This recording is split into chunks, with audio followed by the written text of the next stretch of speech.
Donc on a expliqué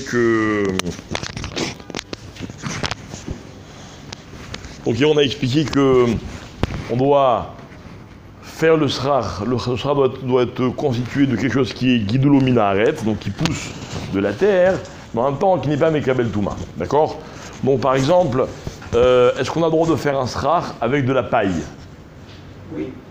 Bravo.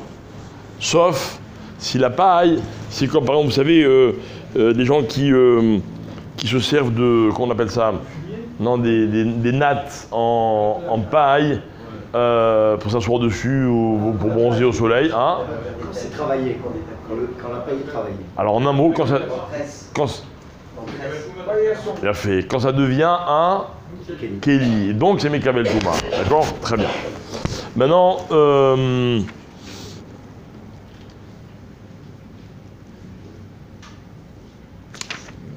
alors une petite halakha. Enfin pas une petite halakha, une halakha très importante.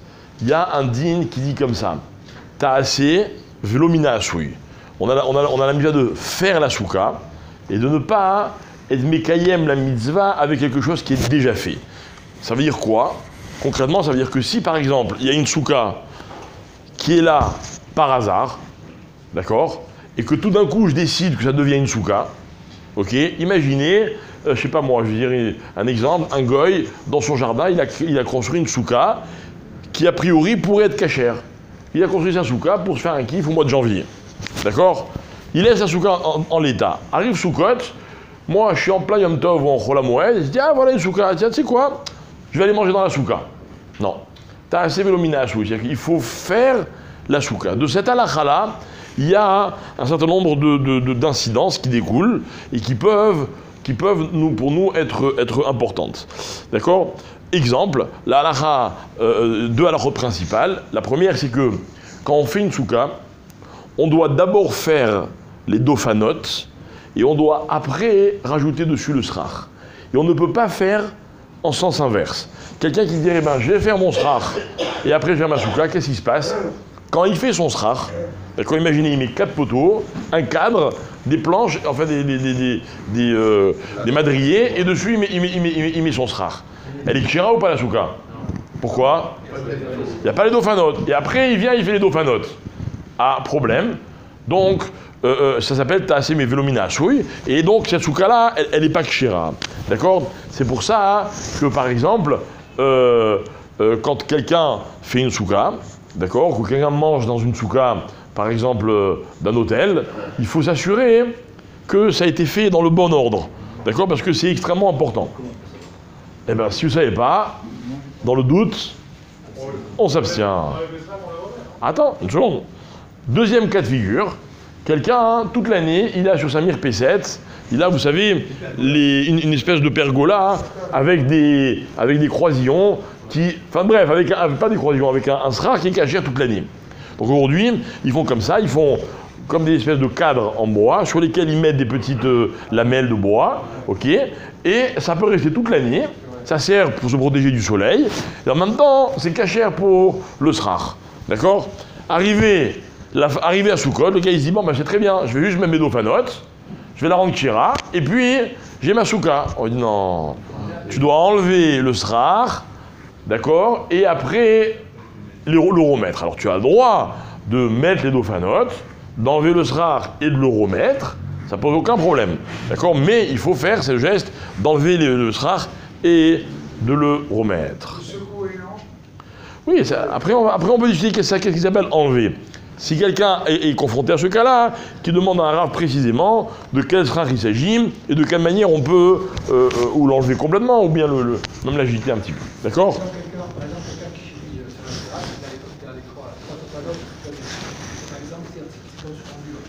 Et il a un srar ou pas? Donc il n'y a pas de problème, dès qu'il met le srar, ça devient cachère. Le Ta'asé mina asui, il n'est pas pour les dofanotes, il est pour le srar. D'accord? Voilà. Absolument, absolument. J'ai déjà une structure, et vous rajoutez les trucs, il n'y a pas de problème, absolument. Est-ce qu'elle peut l'avoir déjà cachée maintenant aujourd'hui? Hein? Est-ce qu'elle peut être déjà cachée aujourd'hui? Bien sûr, pourquoi pas? Ah oui, on va y arriver, quel est le délai, d'accord, on va y arriver. Alors maintenant, pour donner une définition, pour donner une définition claire, ok, le srar doit avoir, on va dire voilà, quel est le maximum et quel est le minimum. Le minimum du srar, c'est que Tsilata, Meruba, Mechamata. D'accord? En plein jour, quand il y a le soleil, il faut que dans la souka, il y ait plus d'ombre que de soleil. C'est que quelqu'un qui a mis un srar tellement léger ou tellement épars comme ça, il en a mis un tout petit peu, il y a plus de soleil que d'ombre sous le soleil, quoi, d'accord? À ce moment-là, son srar, il n'est pas cachère. Dans le sens inverse, c'est-à-dire quel est le maximum? Alors, les khatrila, il faut pouvoir voir à travers le srar les plus grosses étoiles. Pas toutes les étoiles, les plus grosses étoiles. D'accord? Maintenant, le Rav Yitzhak Yosef, il dit 3 cas. Il dit, maintenant, si le srar il est tellement chargé, compact, que je ne vois pas les étoiles, ça reste cachère.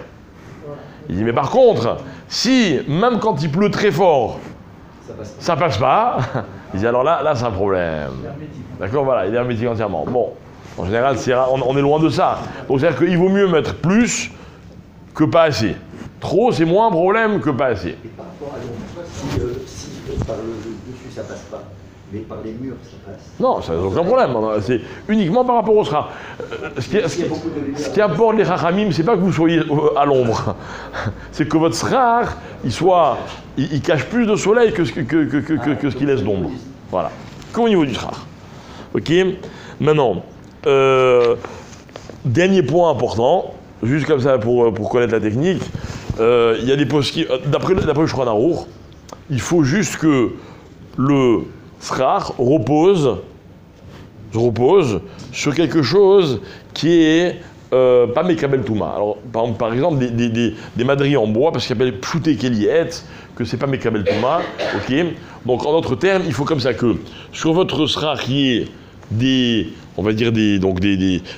traverses en bois, et dessus, vous posez le srar. D'accord? Maintenant, d'après certains poskim, ok, mais on ne sait pas la halacha, mais beaucoup de gens font attention à ça, il faut qu'il y ait le Mahamid, c'est-à-dire ce qui tient le srar, et le Mahamid du Mahamid. Ce qui tient le srar. Donc j'explique. Cas de figure classique.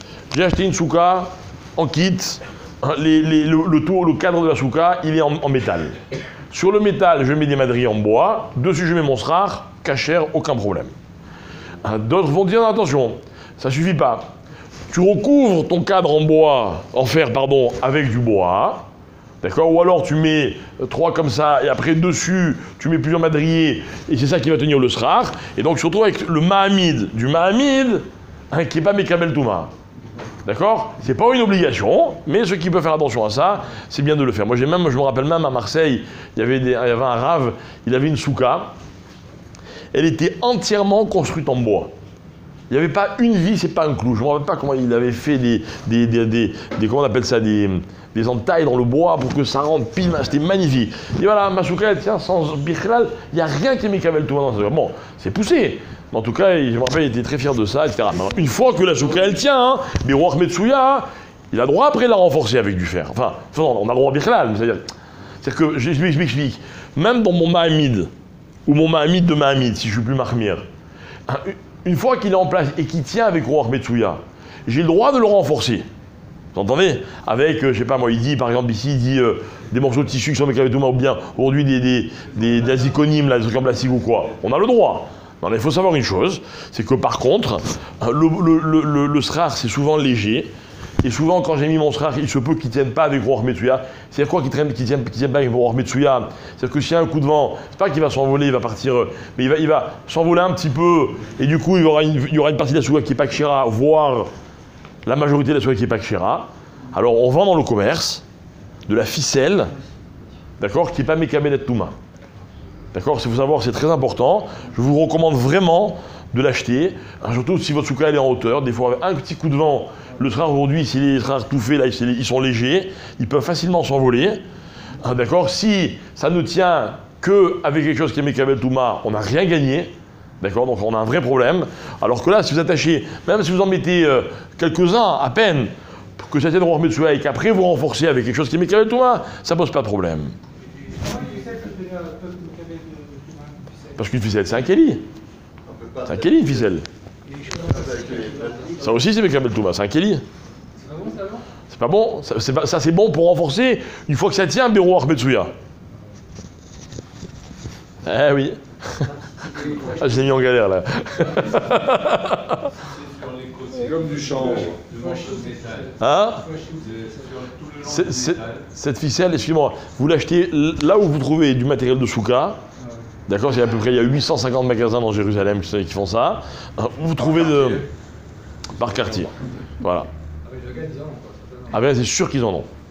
C'est une ficelle standard, quoi. C'est pas une ficelle standard, c'est une ficelle comme il dit Mickaël, c'est un peu en champ. Il y a deux types. Non, il y a deux types. Moi j'ai vu, des fois c'est un peu comme ça des bouquets de roseaux séchés qui vous vendent comme ça. Et des fois j'ai même vu un vrai rouleau de ficelle nickel, mais par contre elle n'est pas très solide. Mais elle suffit pour Roar Metsuya. D'accord? Alors, oui. Une fois qu'on a mis on peut l'attacher avec les plastiques là qui vendent. Alors, une fois que j'ai mis le srar, Oui. et que je suis sûr qu'il tient et résiste au vent, Oui. alors j'ai le droit de le renforcer. Mais si c'est pas sûr qu'il résiste au vent, alors c'est un problème. Vous savez ce que vous pouvez faire aussi? C'est très bien ça aussi. Une fois que vous avez mis votre srar, vous mettez 2 madriers sur le srar. Et après, ça tient avec le Roar Metsuya. Vous comprenez? Les mêmes madriers que vous mettez sous le srar, ou alors vous achetez carrément des palmes, c'est encore mieux. Ils ont le haut. Non, mais normalement, même sans l'attacher, normalement, il tient.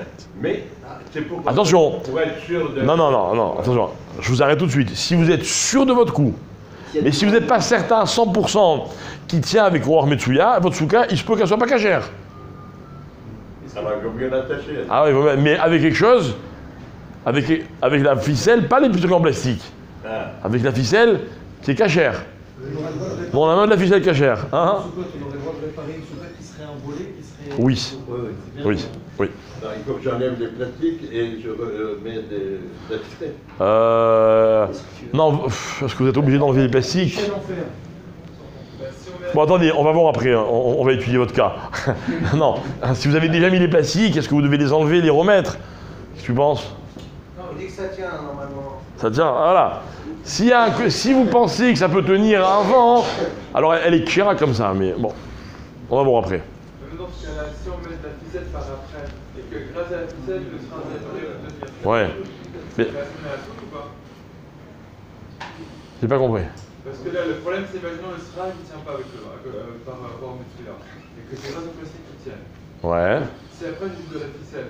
bonne question. Pour le SRA, si elle sans le plastique. Bonne question. On voit ça après. Khazak. Très bonne question. Il y avait encore une question? Les soukas qui existent avec un toit qui s'ouvre. Ouais. Au milieu, il y a une grande. Est-ce que c'est 2 parties parce qu'elle est très grande? Donc il y a une partie en métal. Ouais. Est-ce que. Alors ça pose pas de problème. Ça pose pas de problème. Voilà, j'arrive. Ça pose pas de problème. Sauf que si elle fait plus que 10 cm, alors il ne faut pas s'asseoir dessous. Voilà. D'accord? 10 centimètres. Ouais. C'est comme il y a des gens, par exemple, quand ils font leur souka, à l'endroit où ils mettent le lustre, enfin l'électricité, ils mettent un petit carré en plastique au cas où il y a de l'eau, que l'eau elle ne rentre pas mamage dedans. Là aussi, il faut faire attention. Si c'est un peu trop là, il ne faut pas s'asseoir en dessous. Bon, en général, si c'est juste au-dessus de la table, vous voyez. Donc tout ça, c'est. Mais ça ne rend pas la souka, dessous là. Les grands luminaires, les grands spots luminaires, les néons, pardon. Ouais. On a le droit de s'asseoir en dessous? Et bien pareil, s'ils font plus que 10 cm, c'est un problème. D'accord? C'est trop de farine. 3 de farim, Mechila. 15 centimètres. Mechila, 30, il y a de la marge. Il y a de la marge. Ouais, il y a de la marge. Regarde, Ibam ça. Quoi? Ils sont en métal, tout le long du métal, donc quand on n'est pas assis là-bas, c'est comme le mur. Tu sais, ceux qui font le cadre en métal. Ouais. Ou tout à fait au bout, la première là-bas où on attache le strap, un côté là-bas et un côté à l'autre bout. Ouais. Donc il n'y a rien, on n'est jamais en Non, mais Mordechai, il a donné le cas, par exemple, où quelqu'un, il a au-dessus de sa souka, vous savez, un toit amovible. Et là, il y a des rails. D'accord? Et vous vous retrouvez avec un des rails en plein au-dessus de la souka. C'est de ça qu'il a parlé. Non, mais moi je veux dire, pour ça, on peut mettre les plastiques qui tiennent le strap tout le long du métal. C'est pas question aussi. Non, non, non.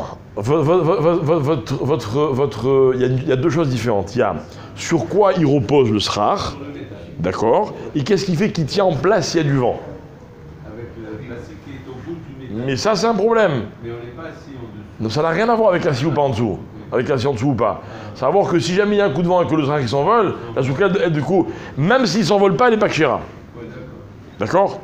Alors encore deux, trois petites halakhot. Premièrement, il faut savoir une chose, c'est que une souka,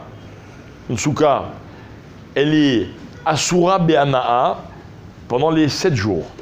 D'accord? C'est-à-dire que par exemple, voilà, j'ai construit ma souka, j'ai mis mon rideau, j'ai mis mes décorations, etc. Tout ça, pendant toute la fête, ou des fruits ou quoi, hein, j'ai pas le droit d'en profiter. D'accord? C'est comme Moukzé, hein, même si ça tombe. Ah, c'est ça, on ne peut pas les remettre? Non, tu remettre à la limite tu peux, mais tu n'as pas le droit d'en tirer un profit. C'est pas un mouktsé qu'on ne peut pas toucher. Ah oui, moi c'est un mouktsé qu'on ne peut pas utiliser. Enfin, moi j'explique. Tu as mis un cadre. Le cadre, il tombe.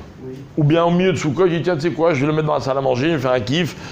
Tu n'as pas droit. Et tu n'as pas droit, j'ai bien dit. Il est assour be'ana'a. Il y a un fruit. Tout d'un coup, tu dis tiens, j'ai faim, je vais prendre la grenade que j'ai mis. Tu n'as pas droit. Assour be'ana'a. Voilà. Assour be'ana'a. Dans ce cas-là, on le remet aussi, c'est un problème. Comment? Dans ce cas-là, on le remet aussi. Non, c'est pas un problème, parce que il a été réservé pour ça. Comment? On peut rentrer dans ce cas sans aucun problème. Absolument. Alors, encore deux halakhot. Est-ce que j'ai le droit de demander à un goy de faire la souka? Oui, si on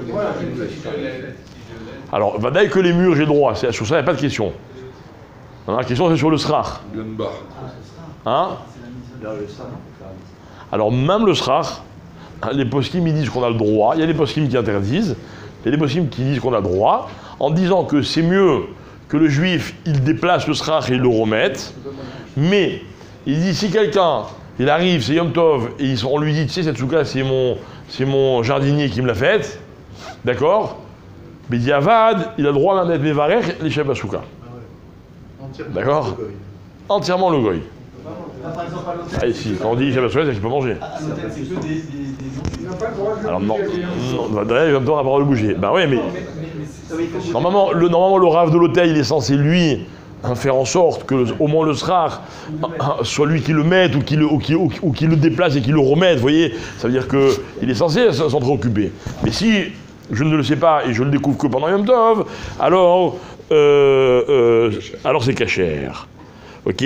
Maintenant, il y en a qui disent que si le goy il a fait toute la souka et que le juif il est juste mechadesh quelque chose, par exemple il complète un des dofanotes ou bien voilà, il fait une des choses, décoration je sais pas, mais une des choses qui rend la souka kshera, c'est même ça suffit, d'accord?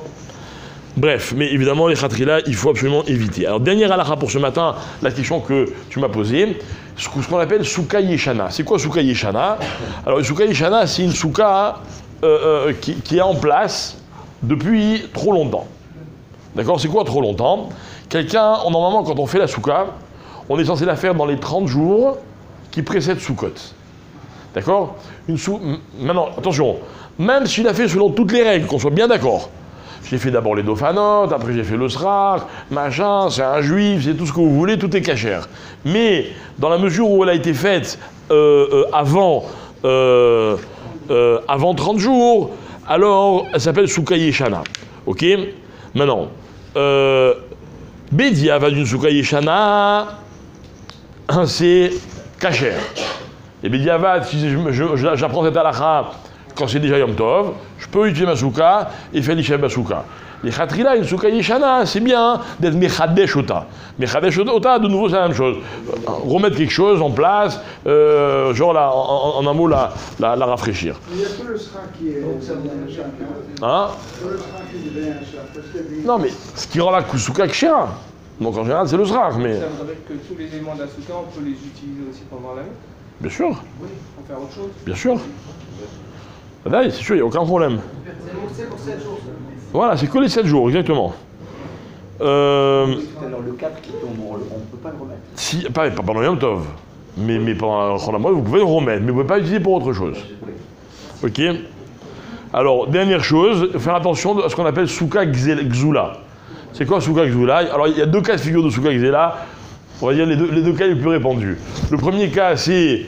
non, il y a trois cas, on va dire. Le premier cas, c'est des voisins avec un binyan. Dans le binyan, il y a une espèce de marsane où tout le monde fait plus ou moins sa souka. Et le gars, il arrive, dit, je crois que ça c'est à moi. D'accord? Et ça m'est arrivé déjà plusieurs fois enfin, d'assister à ce genre de scène. Ok? Si c'est pas à toi, c'est souka Gzela. Souka Gzela, les psoula. Autre cas, je marche dans la rue ou je suis avec ma voiture et d'un coup je vois une magnifique planche ou un magnifique srar. Je dis ah, il est abandonné là, c'est sûr que personne ne l'a pris. Hein. S'il le faut, quelqu'un l'a posé, il comptait revenir le chercher dans quelques minutes. C'est un problème, ça s'appelle Souka Gzela. Ou alors des fois, dans les quartiers là où on vend le srar, vous avez comme ça des montagnes de srar, il n'y a personne à droite, personne à gauche. Si le gars il est là pour les vendre, même à la dernière seconde avant Yom Tov, celui qui le prend, Souka Gzela, c'est assourd. C'est valable aussi pour les branches de panier qu'on voit. Tout, pour tout, vadaï. Dernier cas, est-ce que j'ai le droit, imaginez, je suis sur la promenade des Anglais, vous connaissez la promenade des Anglais? D'accord? Il y a des palmiers à n'en plus finir, d'accord? C'est la promenade des Arabes. Et tout d'un coup, je trouve un magnifique palmier. Est-ce que j'ai le droit de me servir? Hein? De couper, de dire tiens, mais je m'en suis pour le srar. C'est que moi, je me rappelle quand j'étais enfant, les choses elles ont beaucoup évolué. Mais les srars tout fait, ça n'existait pas. Tous les ans, on allait, avec les scies à Égoïne, et on allait cueillir les bambous, les roseaux. On allait en dehors de Marseille à l'époque, etc.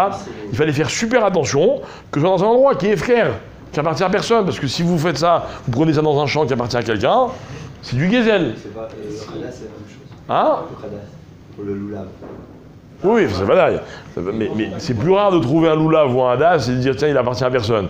Mais alors que du srar, ça peut se dire tiens, voilà, il y a un arbre, il est très touffu, tiens, je vais lui couper une branche, je vais prendre la branche, je vais la mettre sur ma souka. Ok? Donc, Vous avez un palmier dans un jardin qui appartient à un vade. Et vous avez vendu au vade, vous pouvez faire la même chose. est-ce que vous avez le droit de prendre l'ampoule de la lampe qui éclaire le chemin de Dieu? Non, pareil. Il faut demander au vade. Mais alors, si le vade, ça l'arrange, il dit tiens, on devait élaguer les arbres, vas-y, prends, il n'y a pas de problème. Souvent, ce qui se passe, je me rappelle une année quand on était enfant, il y avait un voisin, justement, il avait élagué non, pas un voisin, en ville, je ne sais plus où, ils avaient élagué, même quelques jours avant Soukot, des palmiers. Tous les juifs étaient venus, ils s'étaient donné le mot, magnifique. Ils ont fait voilà, la mairie ça l'a arrangé, c'était efker, il n'y a aucun problème. Mais faites attention, méfiez-vous. Souka Gzula, c'est une souka qui est psoula, si elle est volée.